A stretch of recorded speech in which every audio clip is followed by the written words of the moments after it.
안녕하세요. 책 읽어주는 뉴요커 라임입니다.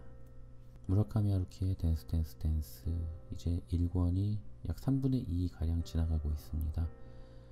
제가 예전에 17장을 읽어드리면서 제가 좋아하는 캐릭터가 고혼다라는 언급을 잠깐 했던 기억이 나는데요. 고혼다라는 인물에 제가 왜 매력을 느꼈는지는 사실 잘은 모르겠습니다. 글쎄요, 실생활에서 마주친 인물이라면 결코 가까워질 수도 없고 또 제가 그리 호감을 느끼지 못할 인물이었을 가능성이 크지만 이것이 책 혹은 드라마나 영화로 등장했을 땐 얘기가 좀 달라지는 것이죠. 적어도 이 소설에 묘사된 고혼다는 어떤 연민을 자아내는 그런 인물이었던 것 같습니다. 많은 사람들의 기대감을 충족시키기 위해서 짜여진 인생을 살아왔던 사람, 그리고 줄곧 그런 인생에 익숙해져 있었던 사람, 어떤 그런 삶 속에서 그의 비애가 느껴진다 할까요? 이제 주인공과 고혼다의 이야기를 통해서 이 둘의 관계는 점점 진전이 되고요. 그 속에서 이 키키라는 신비로운 인물에 대한 실마리도 하나씩 풀려가기 시작합니다. 자, 18장은 내용이 조금 긴데요. 18장 읽기 시작하겠습니다.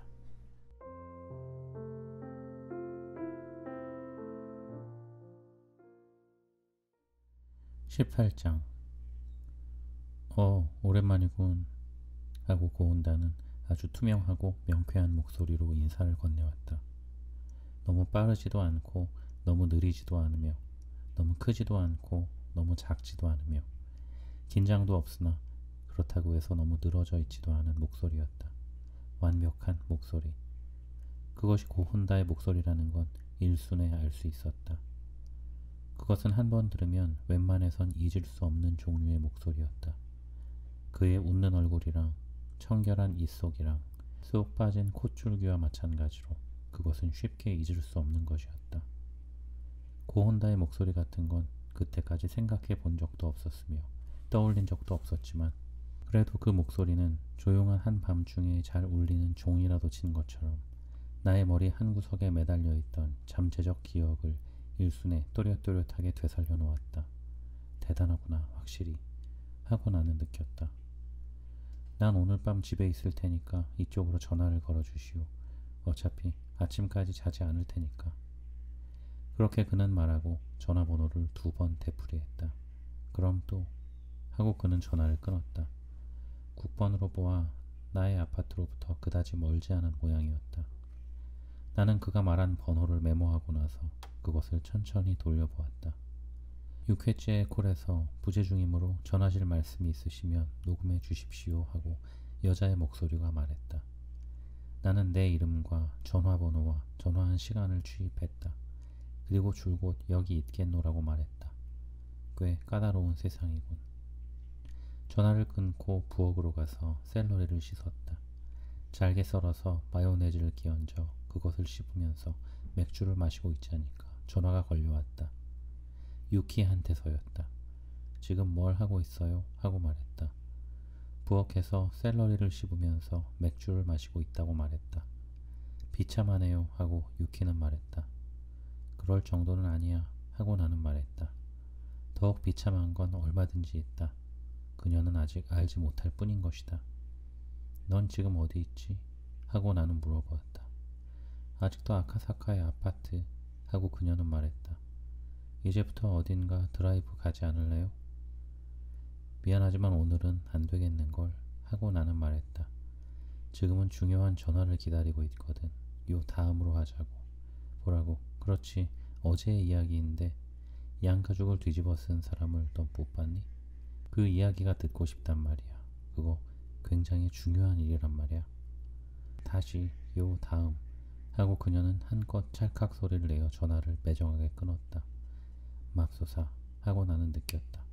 그리고 한참 동안 손에 든 수화기를 바라보았다. 나는 샐러리를 다 씹고 나서 저녁 식사로 무엇을 먹을까 생각했다. 스파게티로 할까 하고 생각했다. 마늘 2알 굵직하게 잘라서 올리브 오일로 볶는다. 그 다음에 빨간 고추를 통째 거기에 넣는다. 그것도 마늘과 함께 볶는다. 쓴맛이 나기 전에 마늘과 고추를 꺼낸다. 꺼내는 순간을 맞추기가 제법 까다롭다. 햄을 잘라서 거기에 넣고 매콤해질 때까지 볶는다. 거기에다 막 삶은 스파게티를 넣어 살짝 건져내가지고 잘게 다진 파슬리를 뿌린다. 그리고 나서 산뜻한 모짜렐라 치즈와 토마토 샐러드. 나쁘지 않지. 스파게티 국물을 막 끓이려는 잠에 또 전화벨 소리가 울렸다. 나는 가스를 끄고 전화기 앞으로 가서 수화기를 집어들었다. 오랜만이군 하고 고혼다가 말했다. 반가운데 건강한가? 그럭저럭 지내고 있지 하고 나는 말했다. 매니저가 말하던데 무슨 용건이 있다면서? 설마 함께 또 개구리 해보라도 하고 싶다 그건 아닐 테지? 그는 유쾌하다는 듯이 킬킬 웃었다. 아니 좀 물어보고 싶은 게 있어서 말이야. 그래서 바쁜 줄을 알면서도 전화해 본 거야. 좀 이상한 이야기인데 말이지. 실은 저 말이지 지금 바쁜가? 고운다가 말했다. 아니 별로 바쁘진 않아. 시간이 남기에 저녁 식사를 만들까 하는 참이야. 거 마침 잘 됐군. 좋다면 밖에서 함께 저녁이라도 먹자고. 나도 마침 누군가 밥 먹을 상대가 없을까 하고 찾고 있던 참이라네. 하지만 괜찮을까? 갑자기 이런 식으로 전화해서 말이지. 사양할 건 없잖아. 어차피 날마다 그 시간이 오면 배가 고프고 조건 싫건 간에 밥은 먹어야 하잖아. 자네를 위해 억지로 밥 먹는 건 아니겠고 천천히 식사하면서 술이라도 마시고 둘이서 옛 이야기를 하자고. 옛 친구들과도 만나지 못했다고. 자네만 폐가 되지 않는다면 꼭 만나고 싶군. 폐가 된단 말인가? 무슨 소리야. 할 이야기가 있는 건 이쪽이란 말이야. 그럼 지금 자네한테로 갈게. 어디야 거기? 나는 주소와 아파트 이름을 말했다. 그렇다면 바로 우리 집 근처군. 한 20분이면 갈 수 있을 게야. 곧 나올 수 있게끔 준비하고 있으라고. 지금 제법 배가 고프단 말이야. 오래는 기다리지 못하겠어. 그렇게 아마 하고 나는 전화를 끊었다. 그리고 나서 고개를 기울였다. 옛 이야기? 나하고 고혼다 사이에 어떤 옛 이야기가 있는지 나로선 전혀 이해가 가지 않았다. 나하고 그하고는 당시에 특별히 사이가 좋았던 것도 아니며 이야기도 그다지 많이 하지 않았었다. 그는 훌륭한 학급의 찬란한 엘리트이고 나는 어느 쪽이냐면 눈에 띄지 않는 존재였다. 그가 내 이름을 이제껏 기억하고 있다는 사실마저 나로선 기적처럼 여겨지는 것이다.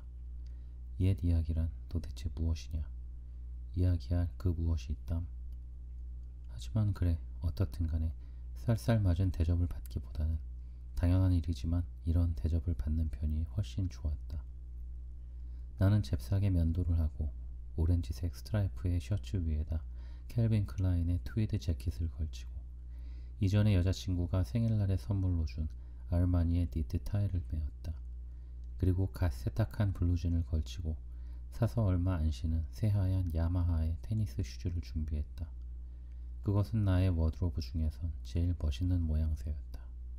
그리고 상대방이 이러한 멋을 이해해주면 좋으련만 싶었다. 나는 이제까지의 인생에서 영화배우와 함께 식사를 한 적이란 한 번도 없었던 것이다. 그럴 때 어떤 복장을 하고 가면 좋은 것인지 어림도 서지 않았다. 꼭 20분 만에 그는 찾아왔다. 50세 안팎의 예절 바른 말씨를 쓰는 운전수가 나의 방문 벨을 누르고 고혼다가 아래에서 기다리고 있다고 했다. 운전수라면 메르세데스일 거라 생각했었는데 아니나 다를까 메르세데스였다. 그것도 굉장히 큰 메탈릭 실버의 메르세데스였다. 꼭 모터보트 같다. 유리는 안이 보이지 않게끔 되어 있다. 운전수가 찰칵 하는 기분 좋은 소리를 내며 문을 열어주었다. 나는 안으로 들어갔다. 안에는 고혼다가 있었다. 반갑군 하고 그는 빙그레 미소를 지었다. 악수 같은 걸 하지 않았으므로 나는 굉장히 안도했다. 오랜만이군 하고 나는 말했다. 그는 극히 보통의 브이넥 스웨터 위에다 감색 윈드 브레이커를 걸치고 낡은 크림빛 코듀로이의 바지를 입고 있었다. 구두는 색바랜 아식스의 조깅 슈즈였다. 하지만 그의 옷 매무새는 훌륭했다. 훌륭하지도 않은 복장인데도 그가 입으면 아주 고상하고 기분 좋아 보이니 말이다. 그는 나의 복장을 빙그레 웃으면서 보고 있었다. 아주 멋지군. 그는 말했다.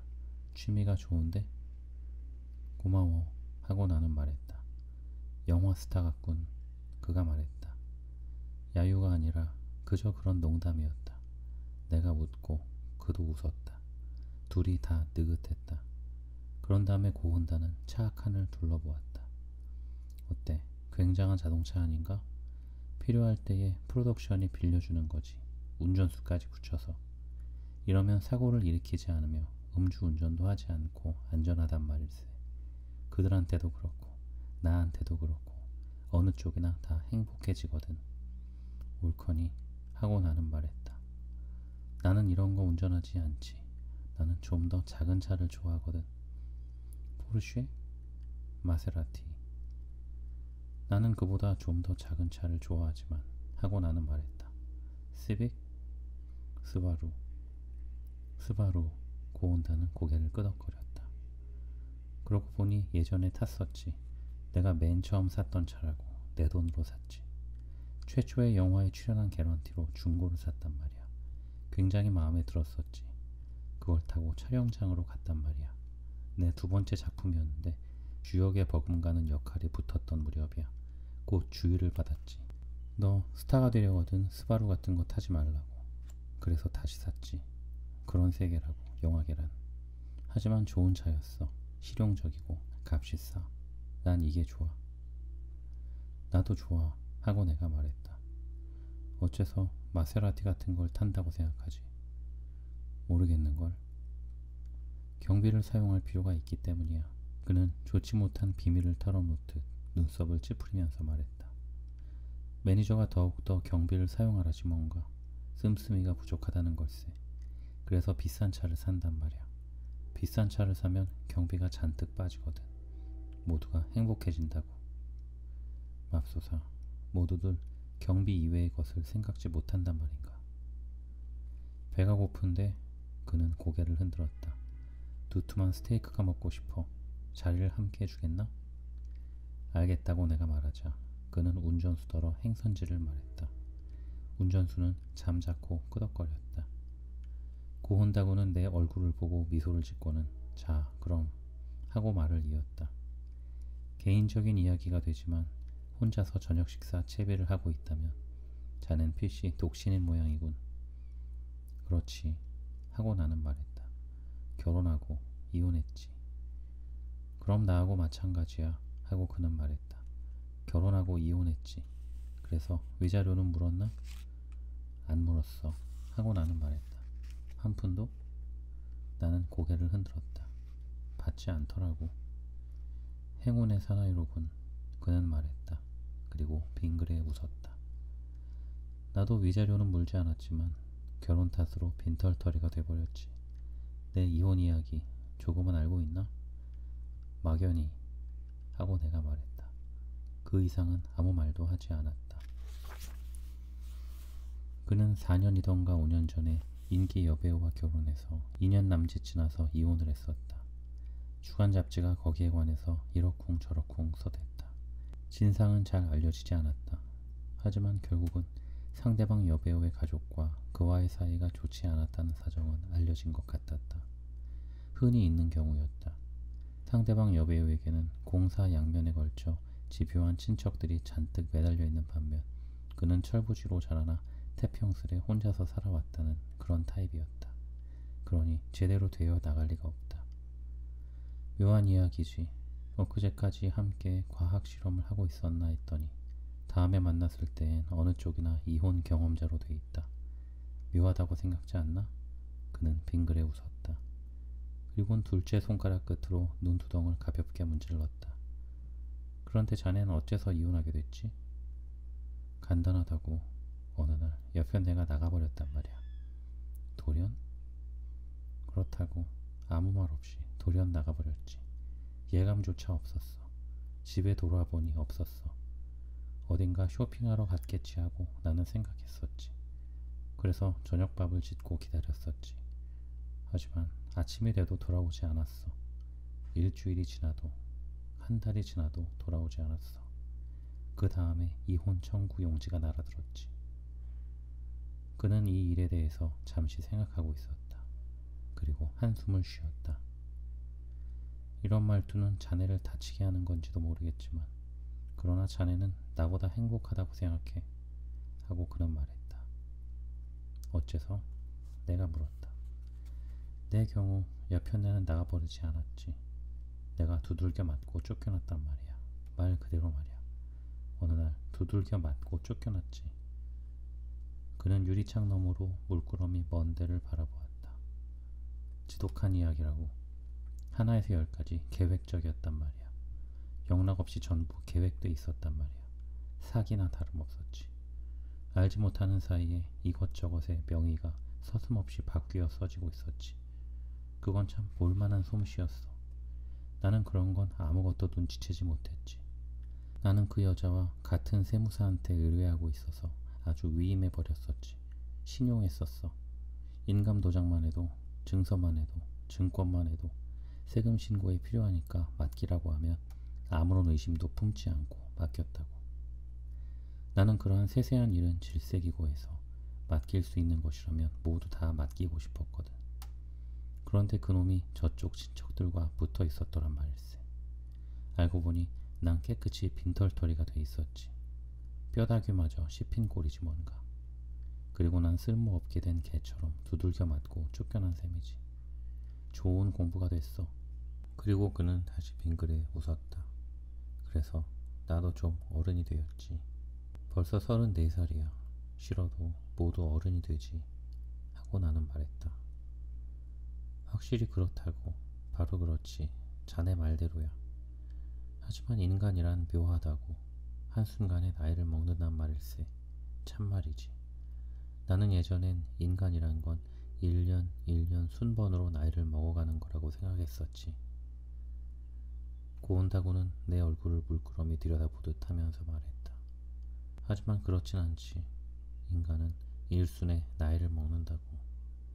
고운다가 데리고 간 곳은 록봉기 변두리의 조용한 한 모퉁이에 있는 보기만 해도 고급스러운 스테이크 하우스였다. 현관에 메르세데스를 세우자 가게 안에서 매니저와 보이가 나와서 우리를 마중해 주었다. 고운다구는 1시간가량 지나서 와달라고 운전수에게 말했다. 메르세데스는 말귀를 잘 알아듣는 거대한 물고기처럼 소리도 없이 밤의 어둠 속으로 사라져갔다. 우리는 조금 깊숙한 벽 쪽에 가까운 좌석으로 안내되었다. 가게 안은 화려한 복장을 한 고객들 뿐이었는데 코듀로이 바지와 조깅화의 매무새의 고혼다군이 제일 멋스럽고 맵시 있어 보였다. 왜 그런지는 알 수 없다. 하지만 어떻든 그는 어쩔 수 없이 눈에 뜨인단 말이다. 우리가 안에 들어서자 고객들은 다들 눈을 들어 그를 힐끔 바라보았다. 그 잠깐 2초만 보고 나서 사람들은 시선을 제자리로 돌렸다. 그 이상 보는 것은 신뢰가 되는 일인가 보다. 참으로 복잡한 세계다. 우리는 자리에 앉아 우선 스카치 워터를 주문했다. 헤어진 여편네들을 위하여 하고 그는 말했다. 그리고 우리는 위스키를 마셨다. 어리석은 이야기 같지만 하고 그는 말했다. 난 그 여자를 아직도 좋아한단 말일세. 그런 지독한 꼴을 당했는데도 난 그 여자를 좋아한단 말일세. 잊혀지지가 않아. 다른 여자를 좋아할 수가 없어. 나는 크리스탈 텀블러 안에 굉장히 고상한 모양새로 쪼개진 얼음을 바라보면서 고개를 끄덕거렸다. 자네는 어떤가? 내가 헤어진 여편네에 대해 어떻게 생각하나 하는 것? 하고 내가 물었다. 그래, 모르겠는걸? 나는 솔직하게 말했다. 난 그 여자가 가버리지 않기를 바랐었지. 하지만 그 여자는 가버렸어. 누가 나쁜지는 알 수 없어. 하지만 그건 일어나고 만 일이고 이젠 기정사실이란 말이야. 그리고 나는 시간을 들여서 그 사실에 익숙해지려고 해왔단 말이야. 그것에 익숙해진다는 이외의 일은 아무것도 생각하지 않기로 해왔지. 그러니까 알 수 없다고. 하고 그는 말했다. 보라고, 이런 이야기는 자네한테 고통일까? 그렇진 않아. 나는 말했다. 이건 사실이란 말일세. 사실을 회피할 도리는 없어. 그러니까 고통이 아니라잖아. 잘 알 수 없는 감각이지. 그는 딱 하고 가볍게 손가락 관절을 꺾었다. 그래, 그렇다고. 잘 알 수 없는 감각. 바로 그렇지. 인력이 변화해버린 것 같은 감각. 고통일 수조차 없지. 웨이터가 왔다. 우리는 스테이크와 샐러드를 주문했다. 둘이 다 스테이크는 중간 정도로 익힌 것과 2잔의 스카치 워터를 주문했다. 그렇지 하고 그는 말했다. 자넨 나한테 무슨 용건이 있다고 했겠다. 먼저 그걸 들어두지. 술 취하기 전에 말이지. 좀 이상한 이야기란 말이야 하고 나는 말했다. 그는 기분 좋은 얼굴을 나에게 돌렸다. 잘 훈련되어 있기는 하지만 불쾌감을 주지 않는 웃는 얼굴이었다. 이상한 이야기라는 거 좋아한다고 하고 그는 말했다. 저번에 자네가 출연한 영화를 보았어 하고 나는 말했다. 짝사랑? 그는 눈썹을 찡그리고 작은 소리로 말했다. 형편없는 영화, 형편없는 감독, 형편없는 각본. 여느 때와 다름없지. 그 영화에 관계한 축들은 모두 다 그 일을 잊어버리고 싶어하지. 4번 봤어 하고 나는 말했다. 그는 허물을 들여다보는 것 같은 눈초리로 나를 보았다.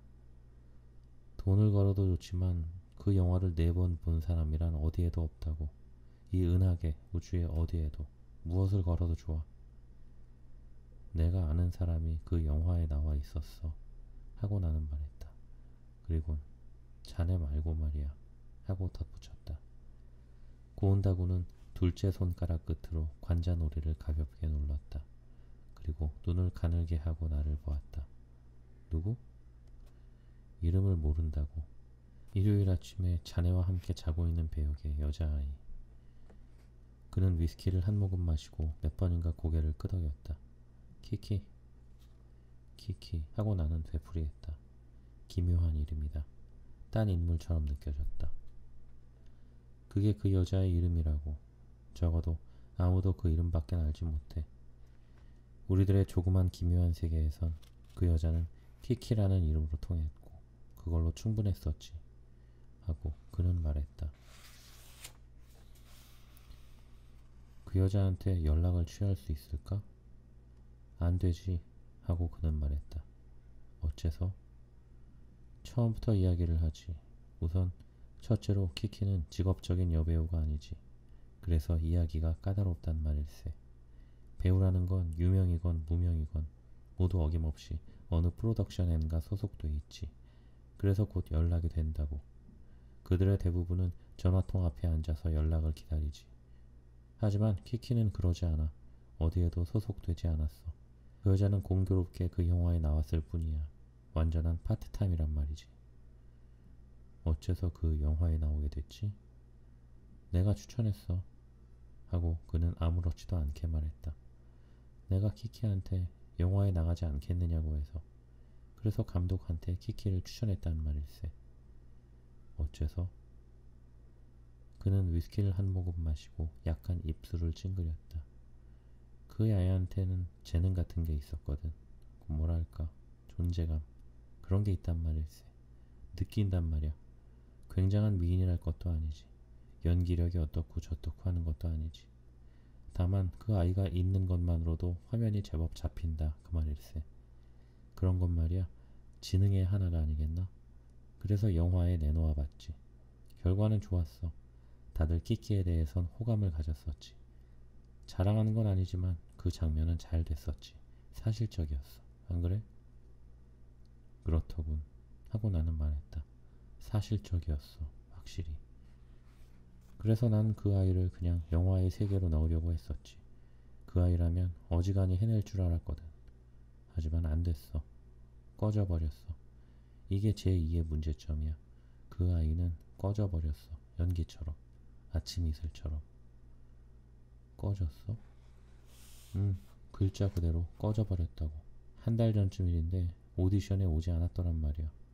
오디션에만 나오면 그 새 영화에서 꽤 그럴싸할 배역이 붙게끔 공작해서 세트해 놓았는데 말이야. 시간에 늦지 않도록 오라고 신신당부했는데 말이지. 하지만 결국 키키는 모습을 보이지 않았어. 그걸로 마지막. 그뿐이란 말일세. 어디에도 종적이 없어. 그는 손가락 하나를 세워서 웨이터를 부르고 스카치 워터 2잔을 더 주문했다. 한 가지 질문이 있는데 하고 고운다는 말했다. 자네는 키키하고 함께 잔 적이 있나? 있어. 하고 나는 말했다. 그래서 즉 말일세, 가령 내가 그 아이하고 잔 적이 있다고 한다면 자넨 기분 상하게 될까? 상하지 않아. 하고 나는 말했다. 좋았어. 하고 고운다는 안심했다는 듯이 말했다. 난 거짓말하는 게 질색이거든. 그러니까 명백히 말해두겠어. 난 몇 번인가 그 아이하고 잤어. 좋은 아이야. 좀 색다른 데가 있지만, 하지만 무엇인지 남에게 호소하는 데가 있어. 여배우가 됐더라면 좋았을걸. 좋은 데까지 갔을지도 몰라. 애석한 일이지. 연락처는 알지 못하는가? 본명이라든지 그런 거. 안 되겠던걸. 찾아낼 수가 없어. 아무도 알지 못해. 키키라는 것밖에 모르지. 영화회사의 격리부에 지불 전표가 있을 테지. 하고 나는 말했다. 개런티의 지불 전표. 그런 건 본명과 주소가 필요할 테지. 원천 징수가 있으니까. 물론 그것도 조사해 봤다고. 하지만 안 될걸. 그녀는 개런티를 받지 않았단 말이야. 돈을 받지 않았으니 영수증도 없을 수밖에. 제로야. 왜 돈을 받지 않았을까? 나한테 물어봤자 난처할 뿐이야. 하고 고훈다는 석 잔째 술을 마시면서 말했다. 이름이라든가 주소라든가를 알리고 싶지 않아서가 아닐까? 모르겠는걸. 그녀는 수수께끼의 여자라고. 하지만 어쨌든 나하고 자네 사이엔 세 가지 공통점이 생긴 셈이지. 첫째로 중학교 과학실험반이 같았다는 것. 둘째로 어느 쪽이나 이혼했다는 것. 셋째로 어느 쪽이나 다 키키하고 잤다는 것. 얼마 후 샐러드와 스테이크가 나왔다. 훌륭한 스테이크였다. 그림에 그린 것 같이 정확하게 중간 정도로 익힌 고기였다. 고운다는 아주 기분이 좋은 듯 식사를 했다. 그의 테이블 매너는 매우 편한 것이어서 매너 교실에선 도저히 좋은 점수를 받지 못했을 것이지만 그래도 함께 식사를 하기엔 편했으며 아주 맛을 즐기는 것 같았다. 여자아이가 본다면 차밍하다고 말할 게다. 그러한 몸놀림이라는 건 갑자기 터득하려고 한 데서 되는 것은 아니다. 타고나야 하는 것이다. 그건 그렇고 자넨 어디서 키키하고 알게 됐지? 내가 고기를 썰면서 물어보았다. 어디였었지? 하고 그는 잠시 생각에 잠겼다. 그렇지. 여자아이를 불렀을 때 그녀가 따라왔었지. 여자아이라지만 그래, 전화로 부른 여자. 알겠지? 나는 고개를 끄덕였다. 이혼한 후로 말이지. 난 줄곧 그런 여자들하고 잠자리를 함께 했지. 번잡하지 않거든. 풋내기는 마땅치 못하고 동업자 상대는 주간 잡지에서 써대고 하니 전화 한 통이면 와주거든. 요금은 비싸다고. 하지만 비밀은 지켜주지. 절대로 지켜주지. 프로덕션의 작자가 소개해줬단 말이야. 여자아이들도 모두 좋은 아이야. 편하거든. 프로니까 말이야. 하지만 닳지 않았지. 서로 즐기고. 그는 고기를 썰어서 천천히 맛보면서 먹고 술을 한 모금 마셨다. 이 집 스테이크 나쁘지 않지? 하고 그가 물었다. 나쁘지 않군. 내가 말했다. 더 나무랄 데가 없군. 좋은 집인데. 그는 끄덕였다. 하지만 한 달에 6번쯤 오면 실증도 나지. 어째서 6번이나 온단 말이지? 단골이니까 그렇지. 내가 들어서도 아무도 수선거리지 않거든. 종업원들이 수군대지도 않고 말이야. 손님들도 유명인에게 익숙해 있으니까 멀끔멀끔 보지도 않거든. 고기를 썰 때 사인해달라고 하는 일도 없고 그런 집이 아니고선 차분하게 식사도 할 수가 없단 말일세. 솔직한 이야기지만 피곤한 인생 같군. 그래.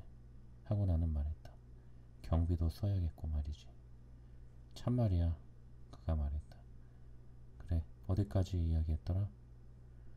콜걸을 불렀다는 데까지야. 그렇지. 하고 고훈다는 냅킨 가장자리로 입가를 닦았다. 그래. 어느 날 여느 때처럼 단골 여자아이를 불렀지. 그런데 그 아이는 없었어. 그래서 딴 여자아이가 둘 왔었지. 어느 쪽이든 골라 잡으라는 거였나봐. 나는 고급 손님이라서 말이야. 서비스가 좋다고. 그중 하나가 키키였거든. 어떡할까 했지만 골라 잡기가 귀찮아서 두 아이와 함께 잤지. 그래? 하고 나는 말했다.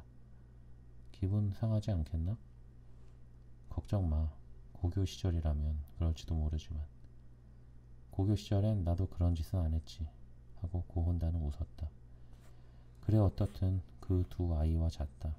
야릇한 짝 맞추기였지. 게다가 또 한쪽 여자아이는 굉장히 화려하단 말이야. 짜릿할 만큼 말이야. 굉장한 미인인데 몸뚱이 구석구석까지 돈을 들였어. 이거 거짓말 아니라고. 나도 이 세계에서 이런저런 잘생겼단 여자들을 보아왔지만 그 아이는 그 중에서도 제법 좋은 편이지. 성격도 좋고 말이야. 머리도 나쁘지 않고 그럴싸한 대화도 할 수 있고. 그런데 키키 쪽은 그렇지 않단 말이야. 그닥 미인이랄 것도 아니지. 그래 예쁘긴 예쁘다고. 하지만 그 클럽 아이들이란 말이야. 다들 제법 반듯한 미인이라고. 그런데 그녀는 뭐랄까 캐주얼 하고 나는 말했다. 그래 그거야.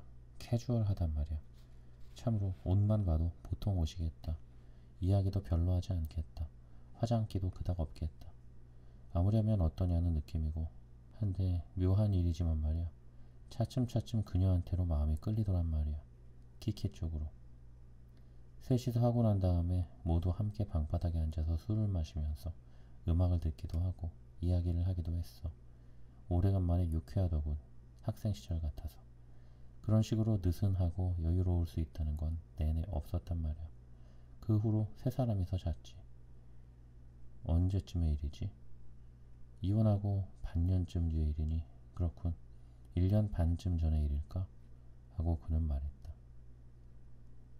그 세 사람이서 잔 건 아마 5번 아니면 6번쯤 될 거라고 생각해. 키키하고 단둘이서 잔 적은 없군. 왜 그럴까? 자도 됐을 텐데 말이지. 왜 그럴까?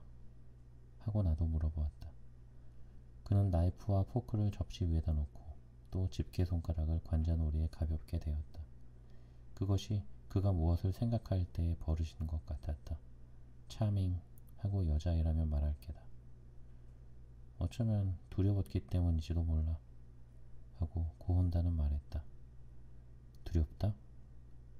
그 아이하고 단 둘이 되는 거 말일세 하고 고혼다는 말했다. 그리고는 나이프와 포크를 집어들었다. 키키의 아내는 말이지 뭔가 사람을 자극하고 도발하는 것이 있단 말이야. 적어도 나는 그러한 느낌을 갖고 있었단 말이야. 극히 막연하겠지만.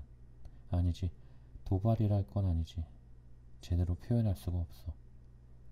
시사하고 이끄는 하고 나는 말했다. 그럴지도 몰라. 잘은 모르겠어. 내가 느낀 건 굉장히 막연한 것이기 때문이야. 정확한 건 아무 말도 할 수 없어. 하지만 어떻든 그녀하고 단둘이 되는 건 어쩐지 마음이 내키지 않았어. 사실은 그녀 쪽으로 훨씬 더 마음이 끌렸지만 말이야. 내가 하는 말 어떻게 좀 이해가 되었을까? 알 것만 같아. 요컨대 말이지. 키키하고 둘이서 잔다 해도 난 편하지 못했을지도 모른다. 그 말일세. 그녀하고 관련을 가지면 나는 좀 더 깊은 데까지 가지 않을까 하는 그런 느낌이 들었단 말일세. 어쩐지 말이야. 하지만 난 그런 걸 요구하고 있진 않았거든. 난 다만 편안하기 위해 여자아이하고 자고 싶었을 뿐이거든. 그래서 키키하고 둘이선 자지 않았었지. 그녀에게 대해선 아주 호감을 가졌었지만 말이야. 우리는 얼마 동안 잠자코 식사를 했다. 오디션에 키키가 오지 않았던 날에 나는 그 클럽에 전화를 걸어봤어. 잠시 후 고혼다는 생각난 듯이 말했다. 그리곤 키키를 대달라고 했지. 하지만 그녀는 있지 않았어. 없어졌다고 하더군. 꺼졌단 말이야. 훌쩍. 어쩌면 내가 전화하더라도 키키는 없다고 하기로 했었는지도 몰라. 그건 알 수 없지. 확인할 수 없는 일이니까. 하지만 어떻든 간에 그녀는 내 앞에서 사라져버렸지. 웨이터가 와서 접시를 거두고 식후에 커피를 갖다 드릴까요? 하고 물었다. 커피보단 술을 좀 더 마시고 싶군 하고 고혼다는 말했다. 자넨 어때? 그러자고. 나도 그렇게 하고 싶었다. 넉 잔째의 술이 왔다. 오늘 낮 동안 내가 무엇을 했는지 알겠나? 하고 고혼다가 물었다. 모르겠는데 하고 내가 말했다. 줄곧 치과 의사의 조수 노릇을 했었지. 배역 구실을 익히기 위해서지.